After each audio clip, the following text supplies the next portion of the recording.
So when it comes to mental health and it comes to working with anybody, doesn't matter what we're dealing with, whether it's neurodevelopmental disabilities, autism, ADHD, or we're talking about mental health, anxiety, depression, what happens is we want to make sure that our physiology and our neurology are working together.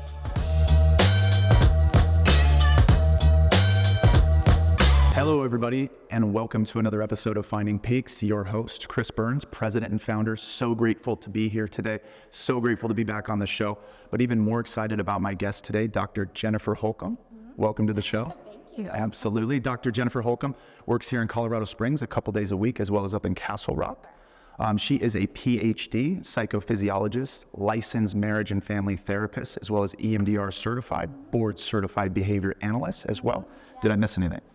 Okay, awesome. So grateful to have you on the show. And I know I mentioned this earlier. I had an opportunity to connect with Jen about a week ago, kind of planning for this show and whatnot. And as we were going through it, I certainly, and what you all see today, is she's very well qualified, educated, and insightful on the topics that we're going to discuss. But bigger than all of that, she's an even better human. She cares deeply about the people that she works with. She believes in full healing and this opportunity that we have to walk together into recovery, into full healing. And so she has me really excited to have her on the show today. I want to bring up one of the first lines that's on your website. Okay. And you say that you're a family therapist, and you believe that healing comes, or recovery comes, when you connect the head or the mind and the body. Can you talk to me a little bit about what you mean by that? So when it comes to mental health and it comes to working with anybody, doesn't matter what we're dealing with, whether it's neurodevelopmental disabilities, autism, ADHD, or we're talking about mental health, anxiety, depression, what happens is we want to make sure that our physiology and our neurology are working together, right? So the neurology side, which is kind of the neurofeedback side that I do, is comprised of the brain and the spinal cord. So the brain is kind of the organizer, right? But our physiology is our cardiology, our breathing, all the sensations, the sensory input, everything that we have. And that is so important because it's our first, kind of the first tangible, I'd say kind of our anchor of what's happening with our feelings and what's going on, right? And so when people experience something, for a long time, in psychology, we thought everything was experienced with our thoughts first. But now we actually know that we experience a sensation first, and then a feeling, and then we put a thought to it, right? And so that's what I really work on, is helping people understand, how do I self-regulate? How do I self-manage what's happening in my physiology so that my neurology and my physiology can work together? I love that too. And we had a therapist on a couple weeks ago, Madeline Frey, who defined trauma as the disconnection. Yep. One from the other. It is, yeah. And Ruth Lanius, she does a lot of work in Canada. And some of the work that she's doing is speaking to that disconnection as a result of what's going on in the parietal. And there is this part of the brain, and I'm going to butcher what it's called, so I'm like, I'm going to go there. But it's a teeny tiny little part, right, in that sub part. And for people with trauma, it's oftentimes, it doesn't work. And so what's happening physiologically doesn't connect with neurology, what's going on. And so we have this network, is a default mode network that kicks in when we're in kind of a calm state. And it's kind of our daydreaming, our chilled zone. But when we are experiencing trauma, that actually turns into hypervigilance. It's a preparation for what's going to happen. So that's why we have to work at regulating that internal system, and oftentimes incorporating some of the neurofeedback is where medication can come in for certain people, right? And working and kind of reintegrating the connection for the brain to process that the body is saying, you're safe. And feeling that safety, not just knowing it, because we can know everything. Right. In there. But how do you feel it? And so for my clients, I had one in particular a long time ago. We're working together, and she's like, I'm doing all the breath work, and I got heart mathings, and I'm doing everything. I feel nothing. I don't understand what you're talking about. And we had done EMDR, we had done all kinds of stuff, and I thought, okay, we're going to try this. So let's start doing some of the neuro. So we did some parietal, we worked on some alpha training for her, and she sat in the chair, and she goes, I get it. This is it. This is what it feels like. This is why you kept telling me to breathe. and she integrated. And we know she called it her noodle mode. I love that. She's Yeah, it's like, like, and she did. She completely just physically, you just watched her. And it was a wonderful thing. She didn't collapse, but she just relaxed. settled. Yes. Oh my goodness. And so that's how the two work together. So and that's why working across all these different areas is so critical, right? Because we just don't know why someone is stuck in one particular spot. And even with the trauma, we can move stuff psychologically. We can move and reconceptualize and understand things. But we also have to not forget that our body holds a lot of stuff too. Yeah. Kind of like that old saying of like, we need to attend to the roots instead of the tree branches, Exactly. right? Yeah. This needs to be where it started. Where it starts. In that, do you believe, or is it your research belief that people are born with this connection and then we lose it environmentally, or we're born with disconnection? Well, I see it as I think we're born with the ability to connect. Yeah. And I think the environment either provides opportunities to connect and to reinforce that process. And so that goes back into all the attachment work, right? So if you have, whether it's your mom or your dad or a grandparent or somebody that is able to provide that unconditional attunement to you, that's when you start to develop this internal self-regulatory process, right?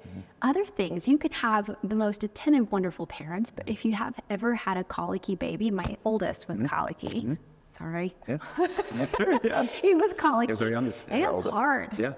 It was super hard. From 4 to 9 p.m., he screamed at the top of his lungs. And it didn't matter what we did. Tony Bennett kind of helped. Lee Armstrong helped a little. But that was about it. Right? Yeah, for sure.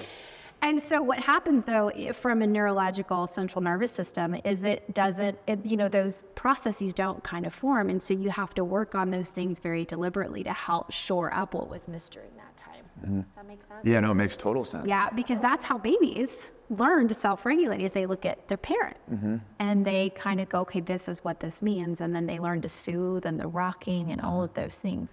Yeah, that's very, very interesting how that works. And I love what you said there too, because you said that we're born into this world with this really innate ability to connect. And we're just it's almost like we're born out and we have the extension cord coming off our body and we're like, just plug us in, mom, plug us in, dad, right? Yeah.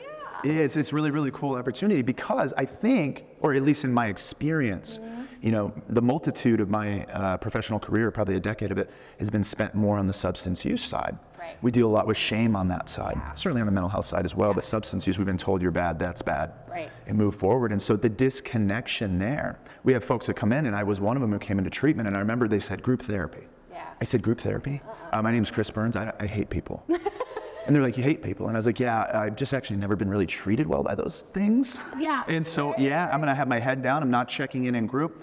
I don't want to have anything to do with people. And then I sit here today with you and I'm like, oh my goodness, my life is built around authentic connection and the opportunity to do just the same. Yeah.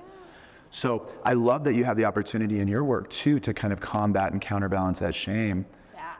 Because it's just not the truth. No. We're all born to connect. And it's just what we're taught, and how our neurology and physiology work together to help make that a wonderful experience or not wonderful experience, right? So I know for the clients I've worked with with substance abuse, some of them had a lot of sensory stuff going on prior to even using substances as little kids. So touch and contact was uncomfortable.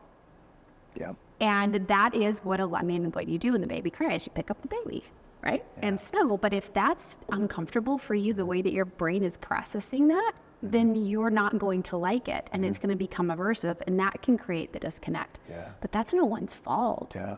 It's just understanding how do we go about communicating our needs, how do we go about understanding, and then can we make some adjustments neurologically, physiologically, to allow us to attune and connect the way we need to, but that's individualized, right? There's no right or wrong way.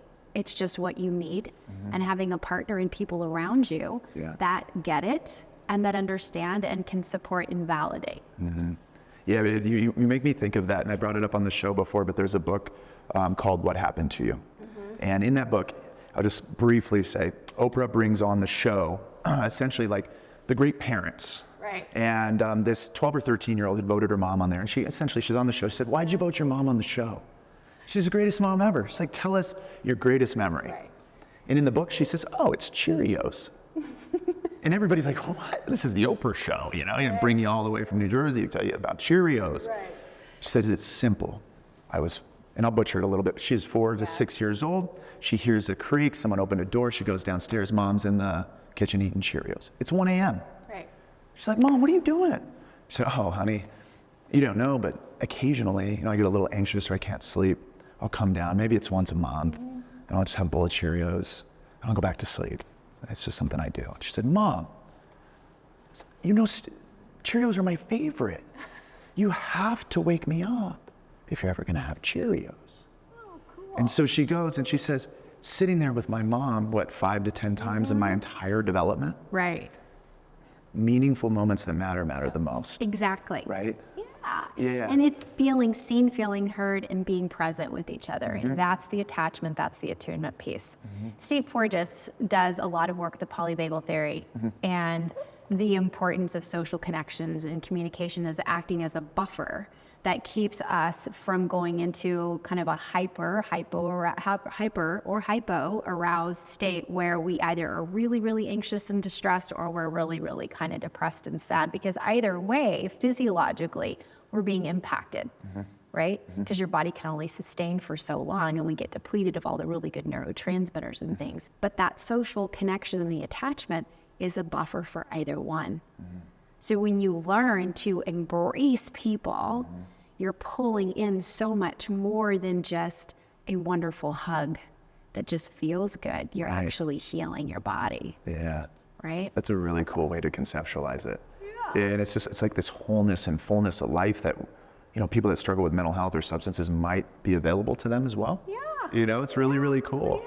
Yeah, I was talking to you about before the show, and I'm really, really passionate about this. I'm passionate about what the 12 Steps has been able to do in our community, certainly since 1935, clear through 2023. Anywhere you go, you can catch a meeting. It's awesome. What I love about that more than anything, and I think the 12-step program is more about this than anything, they don't talk, but it's connection. And in 1935, we just called it different things, but it felt good to go to a place and be seen, valued, and heard. But as we talked about before the show, I really struggled, or I thought I wasn't struggling in Alcoholics Anonymous from a mental health perspective. I'm picking up chip after chip. I'm not drinking anymore. I'm not doing any of the bad things. But it wasn't until I got some mental health treatment and some trauma-informed care that I started to see that I was capable and maybe worthy of thriving in this world instead of surviving. And I had surrounded myself with people in 12-step programs for a decade who found it necessary to survive. And shout out to them, they're some of the greatest survival experts on planet Earth. Yeah. And again, it wasn't until 2019 that I started to see this a bit different, but how do we get the message? How do you re-inform the message to your clients, both individually and oftentimes generationally, that there is this opportunity for you to experience this clearing that affords and informs a quality of life that maybe you never thought you could have?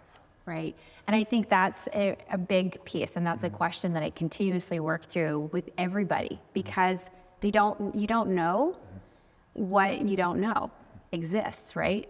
And so when you're talking to people about how good it feels when you're integrated and you're in this place of coherence, and how it affords you clarity in thinking, and it affords you an opportunity to better understand what's happening with yourself, so that you're not blaming yourself or attacking yourself, and those negative voices don't creep in, but you kind of go, oh, that's what happened. That's my body doing this. So this means I do this and I'm good to go, right?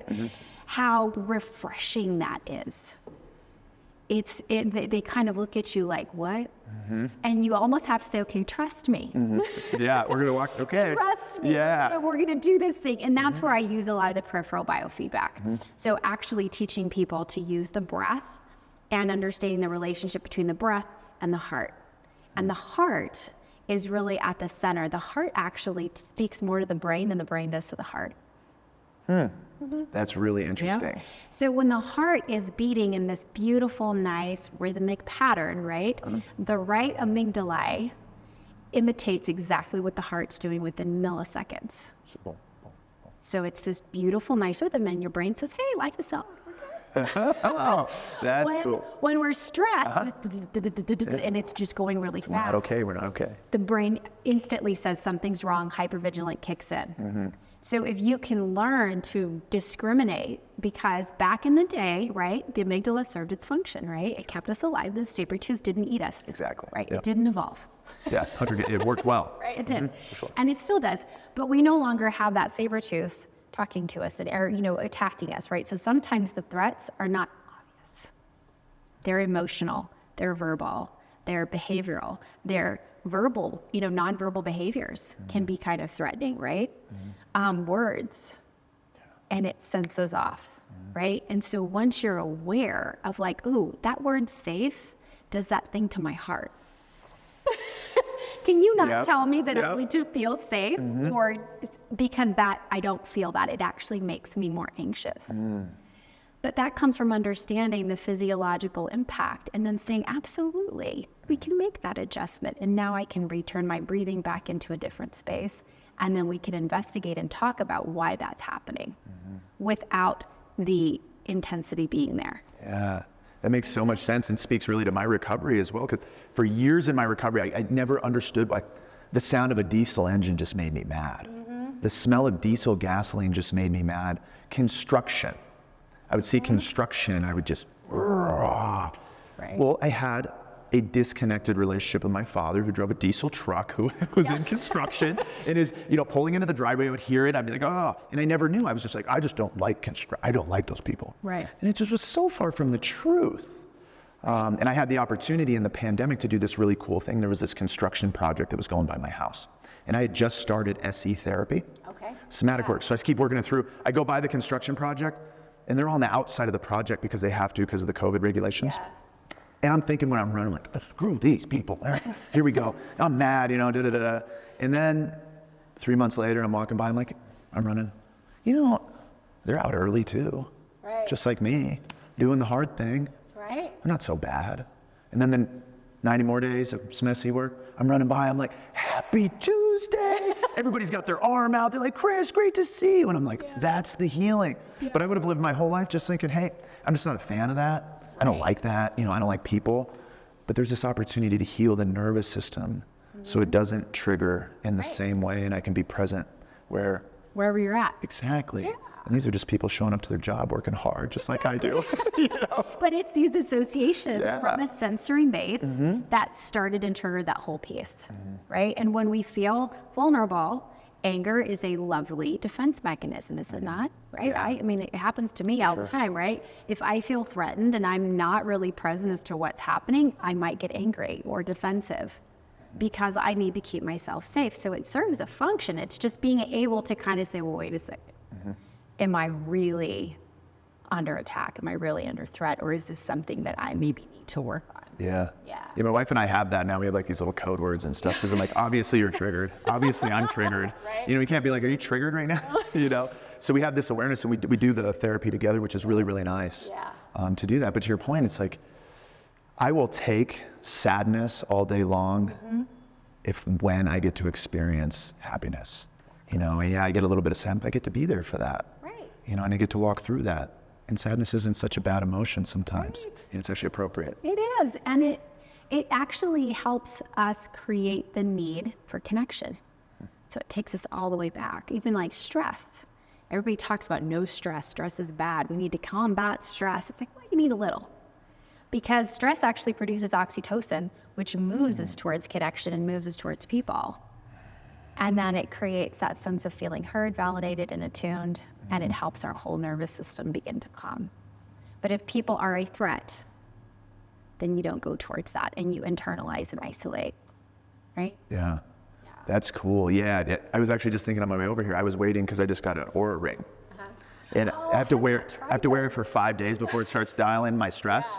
And I was thinking the whole time, like, I gotta get this stress down. I'm gonna die of cancer, We're talking about before the show. So it's interesting you say that. And I can speak very clearly to that in my personal recovery and others is like a little bit of stress actually kind of picks your head up a little bit. Right, it's moved you to change. And then it's learning to re-regulate the physiological. So really it's the chronic stages of whatever it is you're going through that takes a toll on your neurology and your biology. That's what makes it unhealthy, right? And it's recognizing there are so many wonderful things you can do to actually make those adjustments. And what everyone needs is different. Not everybody needs neurofeedback. I really do make everyone learn to breathe, because you kind of all need to learn how to do that. It matters. Yeah, I started nose breathing in the last year when I run and when I sleep. Yep, and the diaphragm, pulling all that. So you use all 4 chambers of the lungs. We're really pulling in that good oxygenation, the balance, and the pH levels, and the blood. And so that our oxygen can get released to all the muscles in our brain and everything.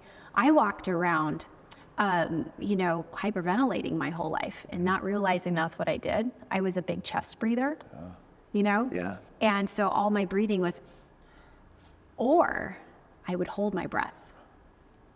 I don't know how I survived. Oh my I really goodness. don't. But when I started doing all this breath work, because everything I do with clients, I've done for myself, right? I love that. And so I've been through the gamut of all of it. But I was learning kind of to reshape my breathing. And I don't breathe when I type on a computer, when I cook, and when I read. Oh my goodness. Those are long bouts of sustainable action. And these like short little like sad breaths. And I'm like, I still wonder I've been so tired. So as I started working on the diaphragmatic breathing and just created more awareness, I started to kind of go, oh my gosh, I have energy at the end of my day. I don't feel quite so exhausted when I walk in the door and the kids are coming and they're asking me tons of questions, because I haven't been depriving myself of oxygen and carbon dioxide for 8 hours. Yeah. So even that subtle change, just improvement in energy, is huge. So if people learn that good diaphragmatic, full, slow and steady breath, it really makes a huge shift. When Peaks is really looking forward to kind of working with great doctors like you in the community, because I don't think that clients will get swallowed up through you in the medical model. They'll be told kind of the truth and have this opportunity to move forward. But when you bring people in, whether it's out of an inpatient setting or just simply an outpatient situation, do you start with breath? Yep. Okay. Yep. Okay. Yep. And it'll depend. Like, sometimes people need to talk and we need to spend a bit of time processing. But once we kind of move through that process, it always starts with the breath, because in between appointments, especially with trauma work, I will not start trauma work until I'm very confident, because I work with more complex trauma, right? That the person feels confident in themselves self-regulating. Can't do that without breathing. And I wonder, because I've been to, 4 treatment programs, and not a single one contracted for that. I can tell you that much. And so it's really cool. If you ever come to my office, I'll show you all the stuff. But you can see when, a client will, because you're on you have a respiration belt. Okay. And then you're doing your breath work, and I have a BVP sensor on your finger. Okay. And what's happening is, so I'm tracking your heart and I'm tracking your breath. And so what I'll have people do once we've practiced the resourcing skills and all that kind of stuff is they start to kind of recognize when they're getting in phase. So, I had one kiddo that came in and she was able to elicit trauma just mentally with what had happened for her. So she came in, she was just doing her diaphragmatic breath, right? So it was nice, beautiful, gorgeous rhythm. She was like, I am noodle, in my noodle zone. And then she went to level 4, and boy, you just saw that cardio. It just completely shot up. And then I said, okay, I'm going to have you start engaging with your breath again, but I need you to pull in that comfort emotion that you're feeling. And boy, she pulled that in, and it looked better with the comfort emotion than it did in the beginning when she was just breathing. Wow. And it took her probably 10 seconds to regulate her physiology. And then I said, okay, are you ready? She's like, okay. Went to a level 9. So SUDS level 9 trauma state. Boy, you could just see everything, just tears, face, neck, everything was red. And then we held it for 3 minutes. And then we moved ourselves right out of it, just using the breath and then the emotion she needed to pull in. So we used the mindfulness component, we used the meditative component and the breath. And boy, she was and within probably 3.5 minutes, she was at a level 1 again. She felt safe, she felt good. She walked out of the office, she didn't have any issues in between appointments. So that's what I'm looking for, right? Real regulation. Real regulation. Yeah. Because otherwise then the emotion kicks in, and sure, I can contain it, and I might be able to set it aside, But if I don't physiologically also learn, then it creeps back in, and sometimes at the wrong time. Yeah. Right? That is wonderful. And I imagine too, because, I've been in the treatment field for 15 years, and oftentimes I've been a part of family programs that are much different than that, and really draw in intensity first and don't talk about breath. And so I think it's oftentimes synonymous with our field, and Peaks is responsible for it. I mean, in 2019, we'd have families come in, we do this model. We realized that it really wasn't efficacious, certainly for safety, settling, or client care in general. Right. But how do we combat that in a way? Is like, because a lot of traumatized individuals, I'll speak for myself, I remember going into my therapist and just being like, just crank it up. Let's crank it up. I'm gonna go to the worst, darkest spot I've ever been, and we're gonna have a session around this. And then sometimes in group therapy and past programs that I've been in, whether it's Grief Week or a trauma intensive, we don't contract for safety, and we come in and we just tell all and kind of probably re-exacerbate the trauma. Yeah, you right? re-traumatize the nervous system. Because I'm not safe. And then I get out and I'm like, I don't know why I'm not settled. Right. Right? Right. And so I think getting this message out there is so important for people to see that there's this other side. We actually don't have to get into this real big, intense thing. Right. Right. And what that might mean for our nervous systems in general. Right. And pulling the families in, and that's tricky. Yeah, for sure. Because, the child is the problem. My husband's the problem. My wife is the problem. If you could just fix them, I wouldn't have any more problems. It's like, well, let's go back. Right. And inevitably, it comes down to the communication. So we're communicating at finances always comes up, right? Yeah. So communicating about finances, and everyone goes into defense mode. And it's like, time out. What is your body doing? Where is your body at? Where's your heart rhythm at? Where did your mind go? And it's never in the present. Never. It's always waiting to, I know she's going to say, he's going to say, and now no one's listened to a word anyone has said. Right? Just waiting for my turn. Yeah. So it's like, when you know you're going to have this conversation, we first need to regulate. You got to get into that coherent state. Get into the conversation when either one is out of coherence. What I call it, coherence, right? It's like that calm state, right? The coherent state, then you need to take a break, regulate, and then come back. And for after a while, couples are like, I'm so tired of taking breaks. We just stop and kind of breathe together and kind of get back in. But that's the point, right? Because eventually you don't want to have to like take a time out, do your breath work, and then come back. Right. Hold this. Hold the thought. Hold a second. Yeah. All right, I'm regulated. What do we got? I'm going to breathe now. Okay, I'm good. You want it to be happening as you're talking, but there's trust that starts to form because now you can see that your partner actually is connecting with you and they're seeing that you're distressed. Right. And they care enough to say, let's take a minute. Now I feel seen. Exactly. Right. Now I feel safe. Yeah. Right? Yeah. Yeah. That's really, really cool. I love that. Do you find, or should I say, when you meet with individuals and you're a family therapist, you know that there's going to be this family involved. How do you what is the best way, or the way that you see best, to get families involved in this process, to not shame on them, but we can be a part of this authentic process that really affords us healing and connection. But we have to be in the middle of it. It's been one of the most contentious conversations I've had in my career, and I'm still trying to figure out ways to have that conversation better. Yeah. And I think for the most part, fortunately, the families that I have worked with, I have had pretty good success in pulling both parents in. Sometimes if one works quite a bit, or they're gone, or they're deployed, it gets tricky, right? But it is one of those things where it's like, we can do all these things for your husband, your wife, your child, whomever it is. However, the system that they go back to needs to be able to support it. And so at the onset, it's like, this is a whole family situation and everybody needs to understand the premise of it. I've had instances where I've had a parent refuse. Right. Not doing it. Yeah. And it's like, that's okay. Sure. And so what I do is I work with the client to say, don't internalize it. They're on their path and their journey, and you have to just allow them to be where they're at. It's not about you. Yeah. But you can continue on your path and your journey. I love that. And allow, and then they have the other parent, thank God. I've always had one. Yeah. I have always had one that has been able to connect and to say, I'll walk this with you. Yeah. And so then it's a matter of teaching the kid and the parent or the spouses to breathe together, to work together, and to learn how to see each other and where the attunement and the attachment breaks down.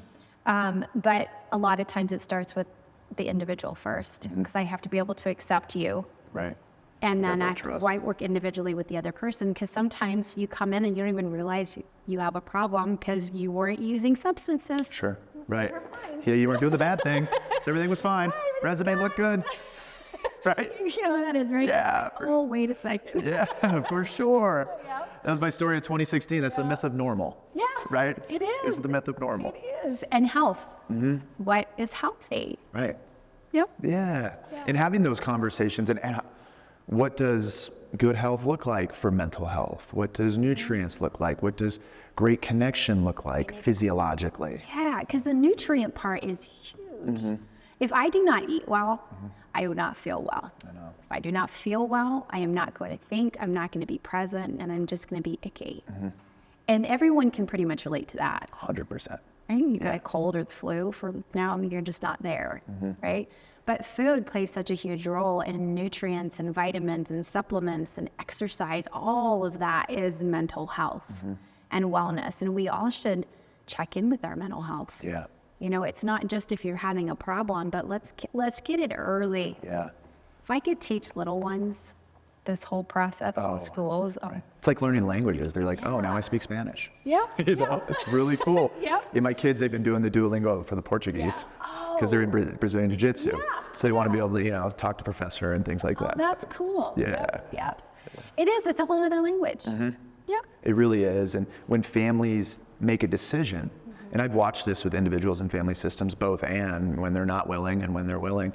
I mean, I've gone into group and say, hey, I saw your family was on the family program running through their curriculum. And I should tell families the way that your loved one settles when they hear that information. And oftentimes, maybe 50% of the time, they are moved to tears because they're like, they're getting on and doing this work. I thought it was me. Oh my gosh. And then they go to thrive. Yep. I mean, they just feel an ounce of support and skin in the game. Right. And there was a TED Talk done by one of my favorite humans, Lisa Smith, and I was talking to you about before the show, where she dubbed the phrase parallel recovery, where the individual is going to do their work and the family gets to do their work. And I'm sure you've seen just amazing results. Yep. Oh gosh, I mean, when you know you've got someone there, then you're not the problem anymore. Yeah. Because so much of that, like the guilt and the shame, is it's my fault. If I could just, whatever it is, right? Stop drinking, stop using, whatever it is, then everybody would be fine. But realizing actually everybody's working together to get healthy so that we can all move to a different level. And it wasn't just you just needed more help, Right. right? Yeah. I love that. It's like we heal together. Yeah. You know, that's the one thing in recovery over 15 years, and I don't know a lot, but I think I know one thing, and that is we have to do this together. Yep. And whatever together looks like, you know, I used to say, well, you know, Gabor Mate says connect family, community, and culture. It's the essence of, I was like, what if you don't have family? He's like, well, community, and culture. Right. And there is an opportunity there to be safe, to settle, and have this opportunity in our recovery today and in our lives from a mental health perspective to just really, really challenge the status quo of survival and really anchor into this where we sit today. And that's interesting too that you bring up, because not everybody's family, especially if our family is stuck in a cycle of trauma and substance abuse and all kinds of stuff, and they're not in a place where they want to get out or feel the need that they need to change. Sometimes you can't. You can't have that type of relationship because it's just not available. Yeah. Right? But you can have a different type of family with people who do share and can connect, and that attunement doesn't have to just be with our family of origin, right? It can be with all those people that are supportive and caring, and hopefully family sees those changes, and maybe that motivates and propels them to change, right? Yeah, and it almost becomes like a, dare I say, an addicting thing. Because it's like, oh my gosh, I just want to be in community. I want to be in deep conversation. I want to be present with you. I want to go have a coffee and just talk about life and just be there. And before it was like this, no, I can't be anywhere. You know, it just, It really is, and I really appreciate you coming on the show today. It's just been amazing having your insight and just the way that you conceptualize recovery, mental health, the neurofeedback stuff. I can't wait to get it going with the team. I want to have you down at the facility. I talked to our CEO as well as the other owners in our meeting last Friday. Looking forward to bringing you down there and hooking people up, including myself. Yes. Because that's one thing that I have not engaged in my recovery, and I've kind of been balking at it. Breath work. Just breath work. Oh, you're gonna. I've done breathwork sessions. Yeah. I've done a couple Wim Hofs, things of that nature. Really enjoyed it, and I'm like, I gotta make that a part of my life, and I just haven't. So I might come down to your office first individually. Yeah. We'll play around with all the stuff. Absolutely. It'd be really, really It'll be a lot cool. of fun to hook you up to all the different things. You can see how it all integrates and works together. Awesome. Yeah. Thank you so much for having me. Absolutely. I really enjoyed this. It's been phenomenal. Thank you so much, Dr. Holcomb, and thank you all. We'll see you next time. Peace. Thank you.